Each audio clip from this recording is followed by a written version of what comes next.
Welcome to Revitalize and Replant with Mark Clifton, where we equip pastors to take their churches from declining to thriving by pointing them to a new future and a new hope. Join us weekly for encouragement and practical advice in your pastoring journey.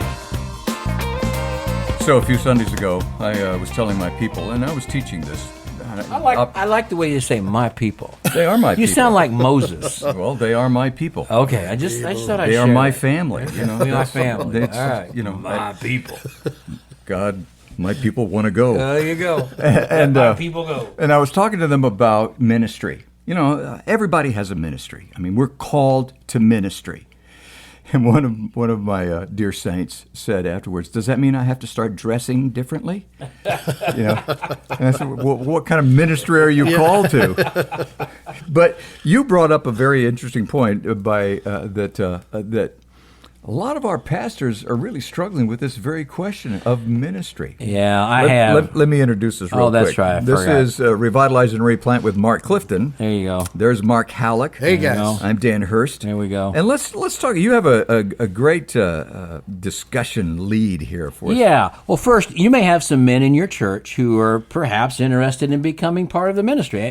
God's called me to vocational ministry. You have some teenagers, some young adults. You have some middle-aged adults who say, or even older adults, Pastor, I think God may be calling me to ministry. Well, this list by Jason Allen, the president of Midwestern Baptist Theological Seminary, will help them determine if they're called to ministry. But before you switch over to somebody on this podcast, because you say this doesn't relate to me, let me encourage you to don't touch that dial, because all of us have times in our ministry when we question, am I really called to this? That's right. And some of you know who you are because you've talked to me recently.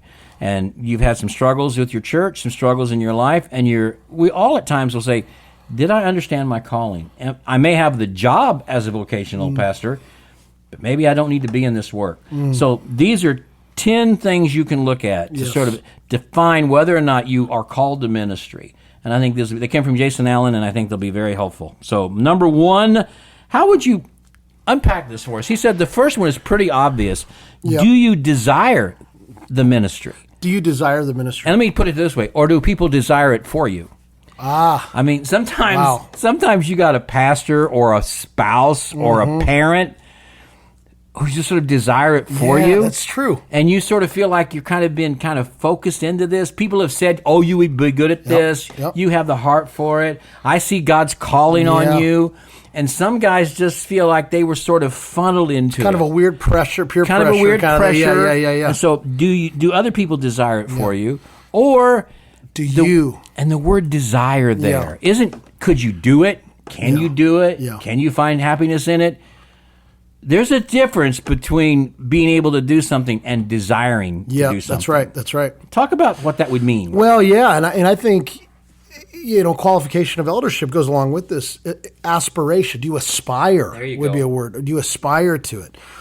And I agree, Clifton. I mean, do you desire the ministry? Is there something? And again, this is just one aspect of this, but is there an excitement? Is there a sense of, man?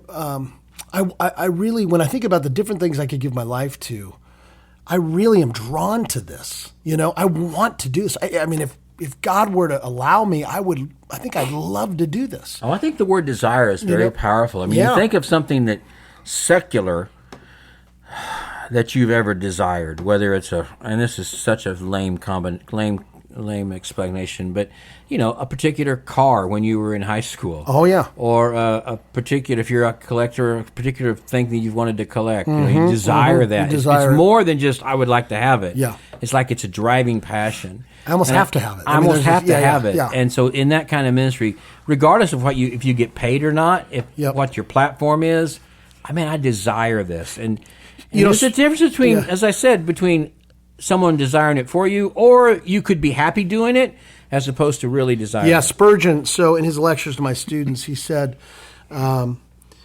essentially this. His first lecture every year would essentially be this. Man, listen, if you can go do anything else with your life and be happy doing it, go do it. That's exactly what we're talking about. Exactly. It really comes down to Psalm 37:4, which is, delight yourself in the Lord, and He will give you the desires of your heart. Yeah. You know, that's where the motivation comes from. And so who is giving you the desire for this? You know, Right. Is it something from the Lord, or is it something from somebody that you trust and appreciate, or is it something that you've just conjured up? Where does that desire come from? Or is it a desire to be well thought of, a desire to have a Yes. position of authority, a desire to have a position where people respect you Yep. and Listen honor to you, you. listen to Yep. you? Number 2, this is a big one. Does your character, not your competency, not your talents or your abilities, those can be developed, but does your character meet God's expectations? Mark? Because you may have desire, but if you don't have the character that God calls us to exhibit and live out, And so some of the things we think of when we think of that character, number one would be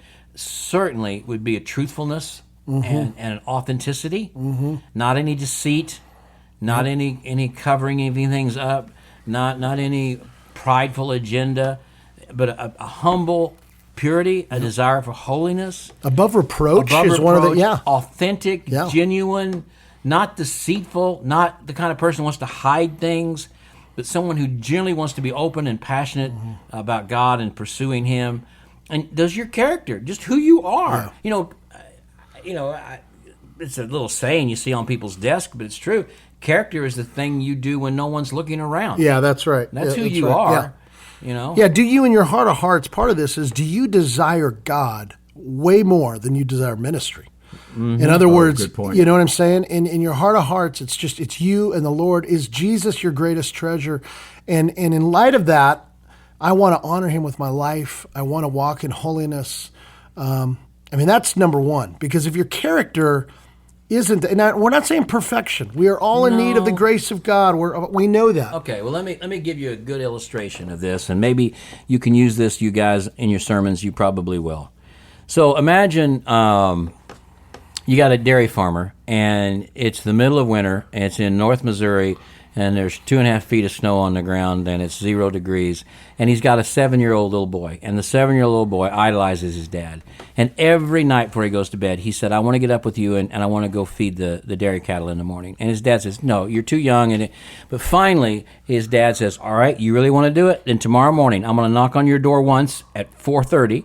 You've got 15 minutes to get out of that bed, get your boot, your hat, your coats on, meet me at the back door. So sure enough, the next morning, knocks on that door at 4:30. It's like the middle of the night. Little boy's laying in bed. It's so warm in that bed. The wind's howling out there. He doesn't have to get up. His dad would just as soon he not, really. And his mom certainly doesn't want him to. But you know what? He wants to be like his dad, and he wants to be with his dad. So he throws those warm blankets off. He gets his coat, his hat, his boots. He makes it to the back door by in 15 minutes. His dad hands him a big old bucket of seed, and he takes it's half filled, and his dad has 2 buckets of seed, and they open that door, and the wind hits them, and they start out in the dark, and Dad starts walking through that knee-deep snow, and the little boy, he has a half a bag, but he can't even get it above the snow. He tries to step in his dad's steps, and he can't. He keeps falling. He drops the bucket. All the seed falls out, but he's not going to quit. He's not going to quit. He picks the bucket up. He manages to know how to get to the barn. If you're sitting in the house watching this, you're saying, that kid has no business doing that day. He brings nothing to this job. He doesn't know how he's doing it. He can't do it. But I'll say one thing. He wants to be like his dad more than anybody else.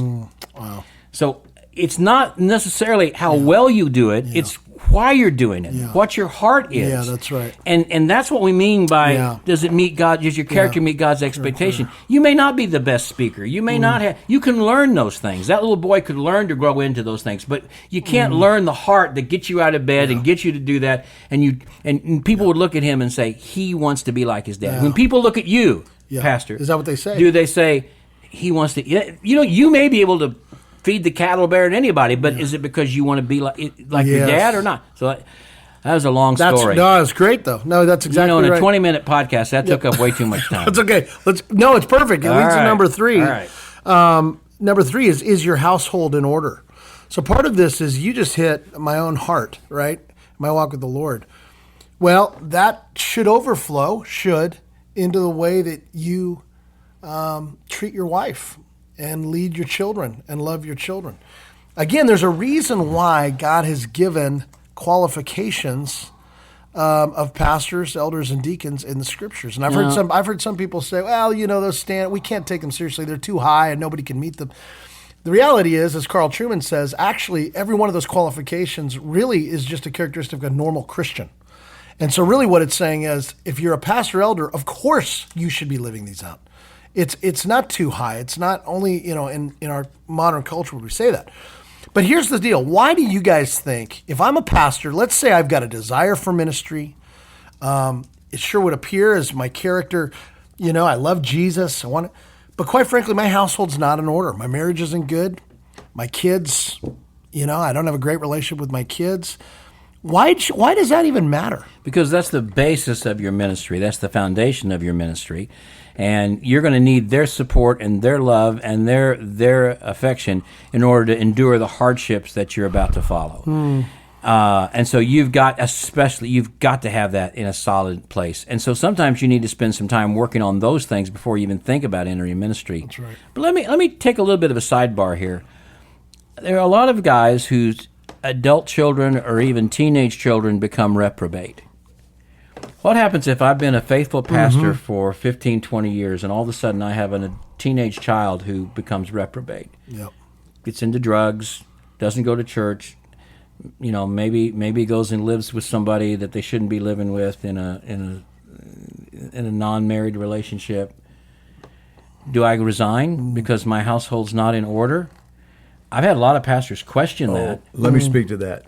Okay. I think that is the perfect way of determining your calling, because how you handle that determines how you're going to pastor.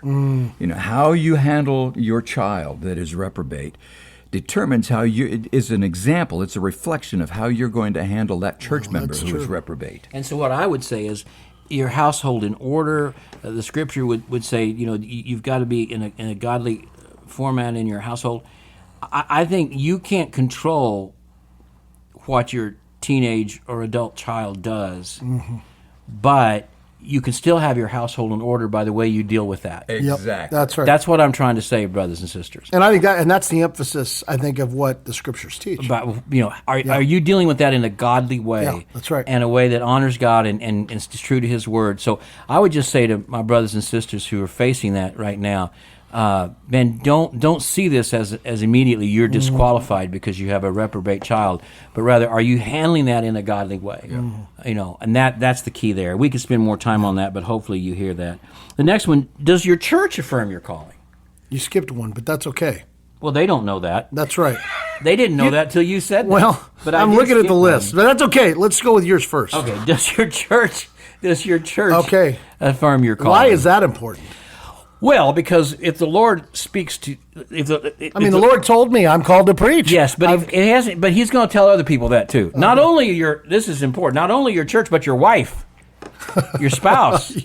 I've had, when I was teaching at seminary, I had guys tell me that I'm not sure my wife really, look, she's going to have to. The Lord, if He speaks to you, He can speak to her. Yeah. And if He doesn't speak to her, then He's not really. You're not understanding Him, because He's not going to speak to you one way and speak to her another way. So one of the two, and so that's a really important thing. Yeah. But also, one of the things, Henry Blackaby, people, let's be honest, some people criticize the Blackabys because of their language. God spoke to me. Although, if you were converted, you would acknowledge God spoke to you and convicted you of your sin. If you had to call to ministry, you were acknowledge God spoke to me. So He does speak to us. But Henry would say, when God speaks to you, it's through His Word. It's through other believers who talk to you about it, and it's even through your church. In other words, you go to your church and you say, I understand. How do you know sometimes if it's God speaking to you or if it's just your desire to do something for Him? It's hard. Sometimes we can get, even if you have the right desire. Moses had the right desire when he killed the Egyptian. God just didn't tell him to do it. Yeah. So you can have the right desire, but how do you know it's just your desire, not God's desire? Well, one of the ways you do is you go to your church members and you go to your church family. You say, you know me, would you pray with me? And what does God tell you? Do they affirm? Do they see? Because sometimes we can't see stuff in our own life that they can see. That's right. And they can say, look, Mark, you got a lot going for you, but these are some things that I'm not sure about right now. Yeah. So you've got to look for that outside affirmation. All right. The one I Absolutely, skipped absolutely. was, has God gifted you to preach and teach His Word? I mean, are you called to preach? Do you want to preach? Do you want to teach? Or are you not very interested in that? Now, again, this is one of 10 that he lies. Are you gifted in it? Are you gifted?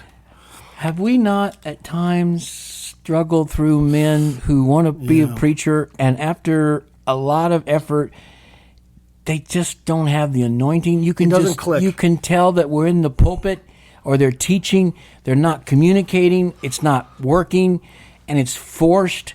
Now, how would I know? Let's say I'm that guy. I don't know. How do I know? How do I know? Somebody's got to be honest with you. And it's been hard for me. I will confess, ladies and gentlemen, in my 50 years of ministry, more often than not, I have kicked this can down the road. I have seen someone who says they're called to ministry and trying to preach or teach, and it's not been good. And I know just in my heart of hearts, this person probably has no business doing this. But there have been too many times that I have just ignored that and maybe even passed them off to somebody else. I think we all have, And because say, it's hard. hey, I think you need some help. Let me get you in touch with so-and-so and see if he can mentor you. I have done that. When what I should have done is what I've done a few times, which has been really hard. And I've set the guy down and I've said, hey, man, let me tell you something. This is not for you. You need to go be a church member in a church. You need to serve in some role other than teaching or preaching. There's so many things you can do. Paul mentions so many men in his circle. When you look at Corinthians and those other epistles he wrote, he'll mention so many men that are with him. And they're not all teaching and preaching, but they're important to his ministry. You have a very important role to play, but this is not it. And telling somebody they don't know how to preach is kind of like telling them their baby's ugly. I mean, it really is hard to do. It's tough. It's tough. But I think we have to do that. So I think you're to right. be, am I gifted in teaching? You got to ask somebody, and then you got to listen to them. That's right. And the person that talks to you Humility. has to be honest about it. Here's number 6. Do you love the people of God? Do you love people? This is where the classic, where when we meet guys, and I literally have met, sadly, several who will say something like this: man, God's called me to preach. I'm not really into people. That's not my stuff. I'll have another guy. I'll get an associate who can love the people. I'm called to preach and teach the Word of God, man. That's what I'm called to do. And when I hear that, I say, bro, you aren't qualified to be a pastor. You are not qualified to be a pastor right there. Like, if you want to preach and teach and not care about people, I don't know, go do something, start a podcast. I don't know.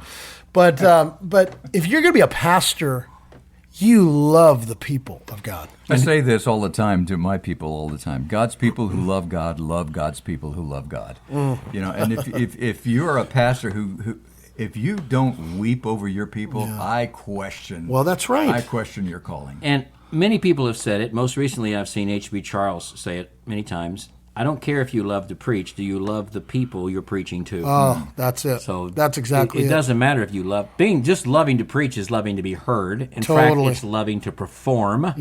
And which of us in our flesh doesn't love to perform and love to be heard? And many of us as preachers could never perform. We couldn't go to Wimbledon. And be on. That's right. We're not going to be on a football field or a baseball diamond anymore, and we're not going to stand on some stage and sing some great song. But you know what? We can have this job where every week we get up on a platform and 30 or 40 people listen to everything we say, and half of them will say that was great, even though it wasn't. And so we get this affirmation. But do you love those people, or you love the affirmation of those people? It's really good. That's what you have to look at. Number 7, are you passionate about the gospel and the Great Commission? Or are you just passionate about your ministry and you preaching and the church you grow and how that reflects on you and the little kingdom? And I know you wouldn't say this out loud, but in your heart of hearts, do you dream about building your church and what your church would look like and how you would program it and what worship would look, all of that? Or are you dreaming about how to promote the gospel in your neighborhood, how to be part of the global initiative of reaching the world? That's right. Does your heart break for missions around the globe? Or are you just trying to build your cool little place there that's yours, that you manage, you control, and you can say, this is a great church. Totally. We're doing this one right. I'm telling you, You really got to dive in and understand that. Because if you are called to preach and teach, you're called to the Great Commission. Amen. You're called beyond Jerusalem to Judea, Samaria, and the othermost parts of the world. And don't forget, Samaria is that place close by that you wish wasn't there, the place that you think would be better if they weren't there. You don't get a pass on any place. Okay, we got. And along with that is the idea that 2 Timothy 2:2. Your goal is to teach others that will teach others that will teach others. Yep. And if it's all about just my teaching, then that's really where your ministry stops. Yeah, that's true. And sometimes it is because we're intimidated by teaching others who might end up being a better teacher than we are. Yeah, that's right. All right. Number 8, are you engaged in fruitful ministry? Right now. I think this is really important. Unpack that. A fruitful ministry. Is there fruit?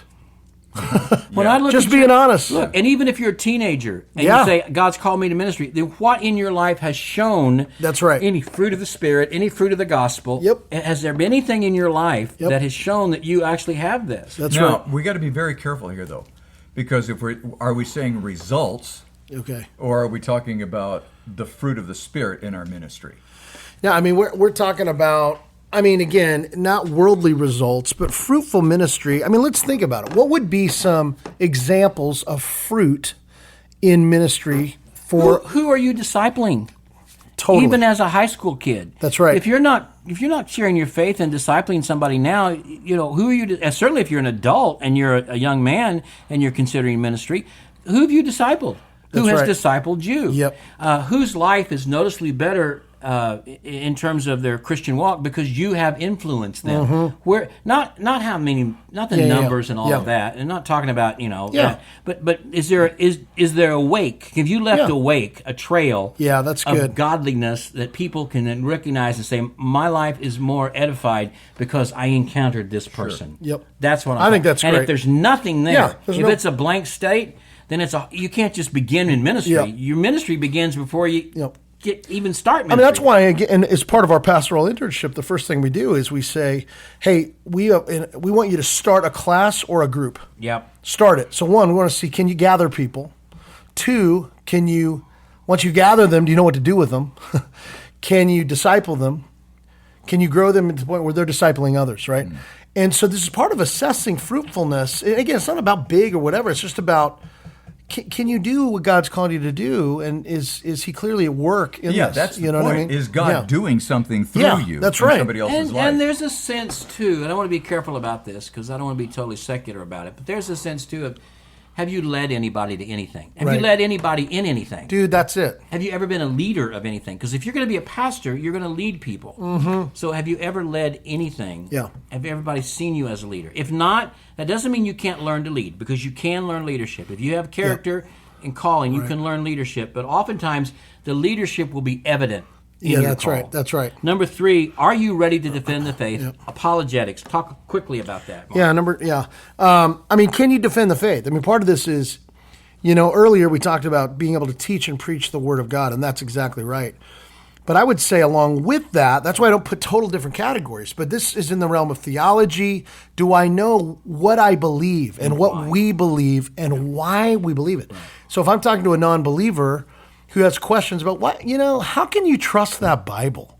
I mean, you talk about it, you preach. Like, have you thought through that? Why? Why is Jesus the way, the truth, and the life, and not Muhammad? And when Jason says, "Are you ready to defend the faith?" To defend the faith, it's not just necessarily, "Are you capable?" of it? Are you ready to enter the battle? Sure. Are you ready to take us? Are you ready to take a hit? Because people, you're going to have this desire to get along, to not be seen as an outsider, to not be seen as a weirdo. Are you ready in this culture to stand for the faith? Are you going to defend the faith no matter? And he says the last one is, are you willing to surrender? Yep. Are you willing to give up everything to follow him?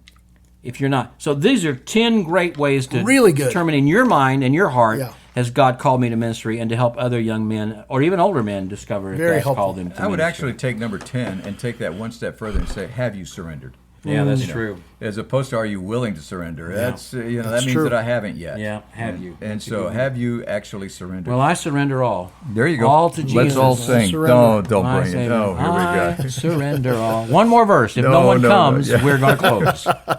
Revitalize and Replant with Mark Clifton, who is also serving as our song leader. That's right. We don't call him worship leader. He's our song leader. Yep. And we hope you will think about these things that we've talked about, because I mean the bottom line is this: the ministry is a calling. It doesn't you can train for it, but it ain't going nowhere unless you are called. Yeah. And once you know you're called, then it really covers up a multitude of sins and disappointments and discouragements and failures. It is Revitalize and Replant with Mark Clifton. We'll be back again either Tuesday or Thursday next week. I hope you'll join us. Thanks for joining us today on Revitalize and Replant. This podcast is brought to you by the North American Mission Board, where we help dying or struggling churches regain health for the glory of God and the good of their communities. If you found this conversation helpful, don't forget to subscribe to the podcast on your favorite platform. To learn more about becoming a replanting pastor or to explore resources about revitalization for your own church, visit churchreplanters.com.